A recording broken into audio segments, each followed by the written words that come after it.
దర్యాప్తు అధికారికి సహకరించాలని సూచన అన్నటువంటి వార్తని హైలైట్ చేశారు. లేకపోతే రద్దుల పర్వం పశ్చిమాసియాలోని మూతపడిన ఎయిర్పోర్ట్లు అన్నటువంటి వార్తని హైలైట్ చేశారు. పెద్ద సంఖ్యలో రద్దయిన విమాన సర్వీసులు, ఇబ్బందులు పడుతున్న లక్షలాది మంది ప్రయాణికులు, ప్రత్యామ్నాయ మార్గాలు గమ్యస్థానాలకు చేర్చేందుకు శ్రమిస్తున్న ప్రభుత్వాలు అన్నటువంటి వార్తని హైలైట్ చేశారు. లేకపోతే 6,000 కోట్ల ఈ అవుట్కి సంబంధించి డీటెయిల్డ్గా రాసుకొచ్చారు. మీకు అప్పాలు గట్లే, మీ బెదిరింపులు భరించలేదు, మీ భూములొద్దు, మీకు దండవండు పరిశ్రమలు రాష్ట్రాన్ని వదిలేసి పారిపోతున్నాయి. రాష్ట్ర చరిత్రలో ఎన్నడూ లేని విధంగా తొలిసారిగా భూములు కేటాయించిన తర్వాత కూడా వాటిని తీసుకోకుండా తిరిగి రాష్ట్ర ప్రభుత్వం ముఖం మీద విసిరిగొట్టి పారిశ్రామికవేత్తలు పరుగులు తీస్తున్నారు.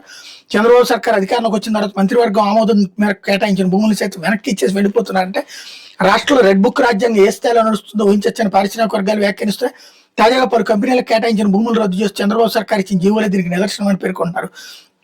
గత ప్రభుత్వంలో ఒప్పందం కుదిరిన హిందుస్థాన్ కోకోకోలా బెవరేజెస్ దగ్గర నుంచి టీడీపీ కూటమి సర్కార్ వచ్చాక ఎస్ఐపిబిలో ఆమోదం పొందిన Azad India mobility, Jupiter renewal private limited, జెన్ఫ్రా ప్రెసిషన్స్ వరకు ఒకేసారి 4 కంపెనీలు రాష్ట్రంలో పెట్టుబడుల ఆలోచన విరమించుకున్నట్టు ప్రకటించడం తీవ్ర కలకలం రేపుతోంది. దీంతో మన రాష్ట్రంలో ఏకంగా 6,096 కోట్ల విలువైన పెట్టుబడులను కోల్పోయిందని స్పష్టం చేస్తున్నారు. రెడ్ బుక్ రాజ్యాంగం పెట్టి పారిశ్రామికవేత్తలను బెదిరించడం, తాము చెప్పినంత కట్టుకుంటే యూనిట్లను పనిచేయనివ్వకుండా అడ్డుకుంటూ ఏపీ అంటే భయపడే పరిస్థితిని కల్పించారని పేర్కొంటున్నారు అన్నటువంటిది హైలైట్ చేశారు. ఇందులో నాల్కో మెదాని యూనిట్ కూడా ప్యాకప్ అయింది, జారుకోన జూపిటర్ అన్నటువంటిది హైలైట్ చేశారు. నా కుమార్తె మృతిపై అనేక అనుమానాలు